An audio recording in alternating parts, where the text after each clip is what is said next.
అమాయక ప్రజలను నిండముంచుతున్న దొంగ బాబాలు.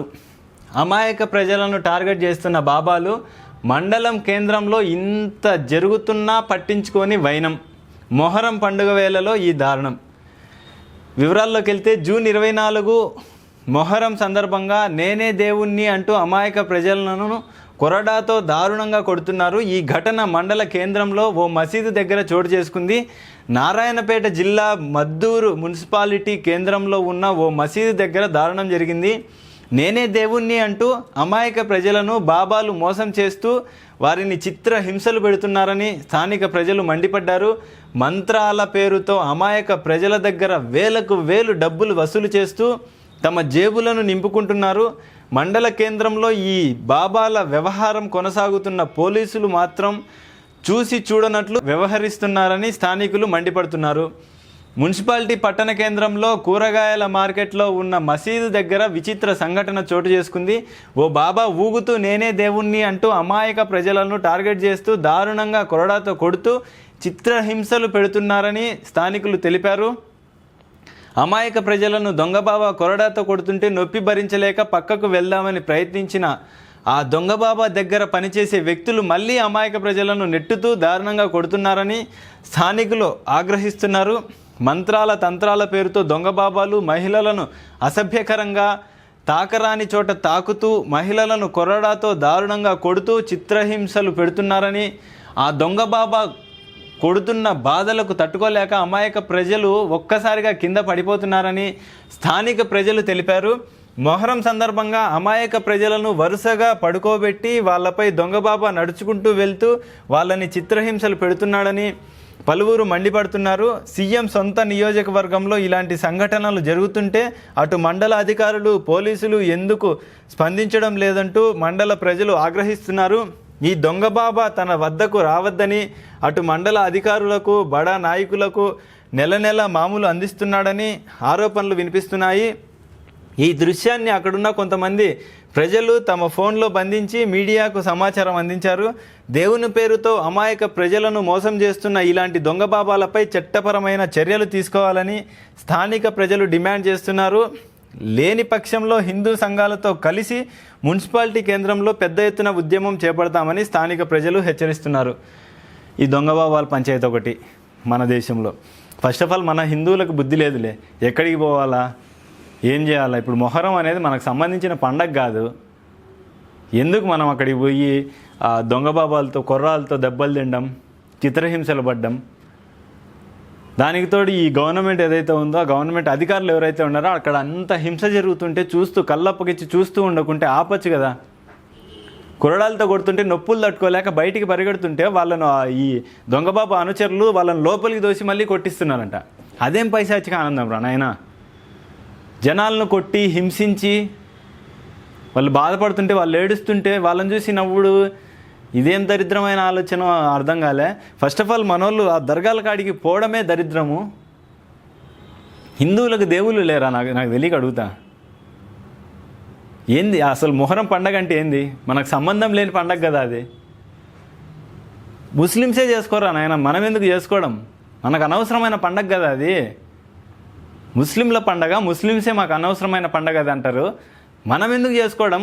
మన పైన పనికిమాలిన వాళ్ళంతా నిజాం రాజులు వీళ్ళంతా రుద్దిపోయినారు ఇట్లాంటి పనికిమాలిన పండగలన్నీ. మనకు సంబంధం లేని పండగలు అయ్యి. సంబంధం లేని పండగల్లో పోయి దొంగబాబులతో కుర్రడాలతో దెబ్బలు తినాల్సిన అవసరం మనకేంది? సరే, అమాయకత్వంతో పోయినారు. ఇటువంటి అన్యాయాలు జరుగుతా అన్నప్పుడు ప్రశ్నించాలి కదా. దెబ్బలు తిని బాధపడడం కంటే ప్రశ్నించిన ఈ ప్రభుత్వపు అధికారులు ఎవరైతే ఉన్నారో వాళ్ళు పట్టించుకునే ఆలోచన కూడా లేనట్టుంది. అక్కడ అంత అన్యాయంగా కొడుతుంటే కింద పడేసి తొక్కుతుంటే ఏం చేస్తున్నారు చూస్తూ. అదేమన్నా కామెడీ షోనా? కాదు కదా. ప్రశ్నిస్తాం మేము కూడా. అందరూ ప్రశ్నించాలి, ప్రశ్నిస్తేనే వింటరు. ఈ దొంగబాబాలు మొన్న ఒక సిద్ధగురువా ఇంకొక గురువు ఒక ఆయన ఉన్నాడు. ఆయన పెద్ద ఆశ్రమం ఉంది ఆయనకు, కొన్ని వేల ఎకరాలు 100 ఎకరాల్లో ఆశ్రమం కట్టిండు పెద్దగా, బాగా ఉంటాడు ఇట్ట. ఆ మనిషి కూడా మొన్న మైక్ పట్టుకొని ఏందేందో స్తోత్రాలు అల్లాహు అని స్తోత్రాలు ఏదో చెప్తాడు. బొట్టు పెట్టుకొని ఒక హిందువుగా కూర్చొని హోమం చేస్తా మంత్రాలలో అల్లాను పండిస్తాడు. పోనీ ఆ వ్యక్తిని ఆ సాయిబాబా ఇదంతా మ్యాటర్ సపరేట్. కానీ కొంతమంది దేవుడిలాగా చూస్తారు, ఎన్నో గురువులాగా చూస్తారు సాయిబాబాని. ఆ సాయిబాబాని పక్కన పెడితే ఆ సాయిబాబా పేరు చెప్పి వీళ్ళు అల్లాను వీళ్ళందరినీ తీసుకొచ్చి ఆ మంత్రాల్లో జోడించడం ఏందని నాకు అర్థం కాలే. సో వాడు దొంగ బాబానా కాదా ఆ సిద్ధగురువు అనేవాడు? అటువంటి వాడే వీడు కూడా, ఈ బాబా కూడా. ఏం బాబానో ఈ చెత్త బాబా, రాళ్లతో కొరడాలతో కొట్టడం ఏంది? ఇక్కడ చూస్తే విజువల్స్ చూస్తే ఇక్కడ చూడ కింద పడుకోబెట్టినారు అమాయక ప్రజలను. ఆ చేతిలో కొరడా పట్టుకొని ఉన్నాడు ఈ వ్యక్తి. ఇక్కడ పెట్టుకున్నాడు, క్యాబ్ పెట్టుకున్నాడు కదా ఓ ముస్లిం వ్యక్తి, అతను కొడుతున్నాడు. ఏం ఆలోచనలు ఇవి, ఏం ఆచారాలు ఇవి అసలు నాకు అర్థం కాలే. హిందువులు మారండి అబ్బా దయచేసి, మన పైన రుద్దబడ్డారు ఇవి. అసలు ఏందో తెలుసుకోండి. ఆ మొహరం అంటే ఏంది, ఆ దర్గాలంటే ఏంది? దర్గాలంటే శవాలబ్బా, సమాధులు. ఆ సమాధులకు పోయి ముక్కుడు ఏంది నాకు అర్థం కాలే. సమాధులకు పోయి ముక్కుడు, వాళ్ళ అల్లాకు సంబంధించిన జెండాలకు ముక్కుడు, ఆ జెండాలు పట్టుకొని తిరుగుడు, మొహరం పేరుతో జేబులో ఉండే డబ్బులంతా తీసుకుపోయి ఆడ పడేసుడు. ఏం లాభం వస్తుంది? ఇట్లా దెబ్బలు తినడం తప్ప వేరే లాభమే ఉండదు. హిందువులు ఇప్పటికైనా మారండి, ఈ పండగలు చేసుకోవాకండి దయచేసి. మనం గవర్నమెంట్ను ప్రశ్నించినా కానీ ఇంత అన్యాయం జరుగుతుంటే ఏం చేస్తున్నారంటే, అది హిందువుల పండగ కాదు కదా, మీరు హిందువులు ఎందుకు పోతున్నారు, మీ హిందువులు మీరు అడగండి ముందు అని వాళ్ళు మనల్ని ప్రశ్నిస్తారు. అప్పుడు మనం ఏం సమాధానం చెప్తాం? ఏం చెప్పలేం కదా. మనం సక్రమంగా ఉంటే, మనం పోకుండా ఉంటే ఇట్లాంటి అన్యాయాలు అకృత్యాలు జరగవు కదా మన పైన. మనం పోవడం వల్లే వాళ్ళు చులకన చేసి కొట్టడాలు ఇట్లా చేయడాలు చేస్తున్నారు. ఈ దొంగ బాబాలు కూడా అంతే. ఇంకొకటి ఏదో చూసిన నేను, చర్చి కాడ ధ్వజస్తంభం పెట్టి హోమం పెట్టి యేసుదేవాయ విద్మహి తన్నో యేసుదేవాయ మంత్రాలు చదువుతాను. ఏందిరా ఇది?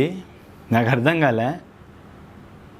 హిందువులను క్రిస్టియానికి కన్వర్ట్ చేస్తానరా, లేకుంటే మీ యేసు ప్రభుని తీసుకొచ్చి హిందువులలో కలుపుతానరా, హిందూ దేవుడిగా చెప్తానరా? ఊరేగింపులేంది మీ యేసుప్రభుకు? యేసుప్రభు మంత్రాలేంది? యేసుప్రభు శోకాలేంది? ఏం జరుగుతుంది అసలు? యేసుప్రభు గోపురం అంట, యేసుప్రభు అదేంది ధ్వజస్తంభం అంట. అంతలా సంబడానికి నువ్వు హిందూగానే ఉండొచ్చు కదా. క్రిస్టియన్గా మారి నువ్వు ఈ సంప్రదాయాలన్నీ తీసుకుపోయి యేసుప్రభుకి చేతివి. ఆ యేసుప్రభు ఎవరుది? మన హిందూకు సంబంధించిన దేవుడు కాదు. సో నువ్వు ఆయన్ను హిందూగా కన్వర్ట్ చేస్తాను ఆడ. వాళ్ళల్లో కూడా ఇదెందుకు చెప్తాను అంటే, వాళ్ళలో కూడా దొంగ బాబాలు ఎవరైతే ఉన్నారో వాళ్ళు మంత్రాలు చదువుతా అంటే విన్నా నేను. మీకు యేసు మంత్రం అని కొట్టండి యూట్యూబ్లలో మచ్చులు వస్తాయి. పొద్దున్నే యేసు సుప్రభాతం ఏదైతే మనం సుప్రభాతాలు వింటామో, పొద్దున్నే లేవంగానే యేసు సుప్రభాతాలు పెడతారంట. ఓడి అమ్మ జీవితం ఏమైతుంది అర్థమే కాలే. ఈ దొంగ బాబాలు నమ్మకంరా అయినా అంటే, ఒక పక్క ఆ మతంలోకి పోయి ఆ యేసు ప్రభుకి సంబంధించిన పాస్టర్లను ఆ బాబాలు నమ్ముతారు, ఒక పక్క మొహరం పండగ పోయి ఈ బాబాలు నమ్ముతారు. మన హిందువులలో ఉండే బాబాలు సక్రమంగా ఉండారంటే కొంతమంది ఈ సిద్ధగురువు లాంటి వ్యక్తులు దరిద్రంగానే ఉన్నారు. సో ఈ వ్యవస్థ వల్ల హిందూ పైన నమ్మకం పోతుంది. హిందూ వ్యవస్థ పైన ఇట్లాంటి చెత్తనాగుడుకులు చేసే పనుల వల్ల బాబా అని పేరు పెట్టుకొని ఆధ్యాత్మిక వ్యక్తులు, ఎన్నో పురాణాలు చదివిన వ్యక్తులు, మంచి వ్యక్తులు ఉన్నారు మనకు బాబాలుగా, దేవుళ్ళగా. వాళ్ళకి అసలు బాబాలని పెట్టకూడదు, స్వామీజీలుగా. ఆ స్వామీజీల కాడికి పోయి మీరు ఏదైనా సమస్య ఉంటే విన్నపించుకున్నాను అనుకో, ఆయన ఏదో ఒకటి చెప్తాడు, పరిష్కారం చెప్తాడు. పరిష్కారం అంటే ఇట్లా కొరడాలతో కొట్టడు ఇట్లాంటి చేయడు ఆయన. స్వామి మా ఇంట్లో బాగలేదంటే ఆయుర్వేద శాస్త్రం కూడా చదివింటాడు కాబట్టి ఆయన దానికి సంబంధించి చెప్తాడు. ఎవరు ఈ కంచిపీఠ స్వామి ఉన్నారు కదా, ఇట్లాంటి వాళ్ళు పెద్ద పెద్ద వాళ్ళు, గణపతి సచ్చిదానంద స్వామి గారు, ఆయన మ్యూజిక్తో మైండ్ రిలాక్స్ చేసి లోపలుండే రోగాలు కూడా పోగొట్టే అంత ఆధ్యాత్మిక వ్యక్తి. అటువంటి వాళ్ళ దగ్గరికి పోండి మీరు. అటువంటి వాళ్ళనేమో ఇష్టం వచ్చినట్టు మాట్లాడాలు, ఈ దొంగ బాబాలకు అడిగి కొరడాలతో దెబ్బలు తినాలు. తప్పెవడిది? మన హిందువులే కదా. అప్పుడు విమర్శించేది మంచోళ్ళని, నమ్మేది ఇట్లాంటి వేస్ట్ గాళ్ళని. ఇట్లా వేస్ట్ బాబాలు నమ్మేది, దెబ్బలు తినేది, బాధపడేది, న్యూస్లోకి వచ్చేది. ఏం చేస్తాం అప్పుడు? గట్టిగా అడిగినా కానీ మీలో తప్పు ఉందంటారు, మీరు సక్రమంగా ఉండండి అంటారు. ఎన్ని చెప్పినా కానీ మన హిందువులు మారకుంటే ఏం చేయలేం. ఈ విషయం పైన మాత్రం మీరేమనుకుంటారో కామెంట్లో చెప్పండి. ఇది రైస్ చేయండి ఈ మ్యాటర్ మాత్రం. ఇంకొకసారి ఇట్లాంటి దొంగ పాపాల దగ్గరికి పోవద్దండి. పోయినా కానీ కొరడాలతో కొట్టించుకోవడాలు ఇట్లాంటి చేయకుండా, అన్యాయంగా అక్రమంగా ఏమైనా చేస్తామంటే ప్రశ్నించండి. ఒకప్పుడులాగా ఒక చెంప మీద కొడితే ఇంకో చెంప చూపించే రకాలుగా ఉండాకండి. ఒక చెంప మీద కొడితే వాడికి 2 చెంపలు అదిరేట్టుగా వాయించండి, అప్పుడు వింటారు, లేదంటే వినరు.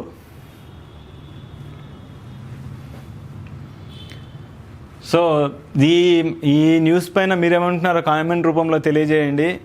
సో దయచేసి ఫైనల్గా నేనైతే చెప్పేది ఏంటంటే, దొంగ బాబాల దగ్గరికి పోవాకండి.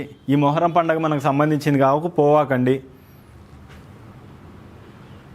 మీరు పోతేనే ఇట్లాంటి అన్యాయాలు చేస్తారు. మనకు సంబంధం లేంటి అవన్నీ. ఆ దర్గాలు కాడికి పోవాకండి, సమాధులను మొక్కాకండి, ఇట్లాంటి పంచాయతీలు పెట్టుకోవాకండి, దొంగ బాబాల కాడికి పోవాకండి. ఇంట్లో ఒక పటం పెట్టుకొని దేవుణ్ణి అయ్యా కాపాడు స్వామి అని మనస్ఫూర్తిగా కూర్చొని ధ్యానం చేసినా కానీ ఏమన్నా కొత్త ఆలోచనలు పుట్టి ఏమన్నా కొత్త పనులు చేసి బాగుపడే ఆలోచన ఉంటుంది. ఈ దొంగ బాబాల కాడికి ఇవ్వడం వల్ల లాభం ఉండదు. నీకు అర్థం కావడంలే. మీకు అంత ఆధ్యాత్మిక వ్యక్తుల కాడికి పోవాలంటే ఉన్నారు చాలామంది పీఠాధిపతులు. పుష్పగిరి పీఠాధిపతి స్వామీజీ గారు కానీ, కంచి పీఠాధిపతి గారు కానీ, లేకుంటే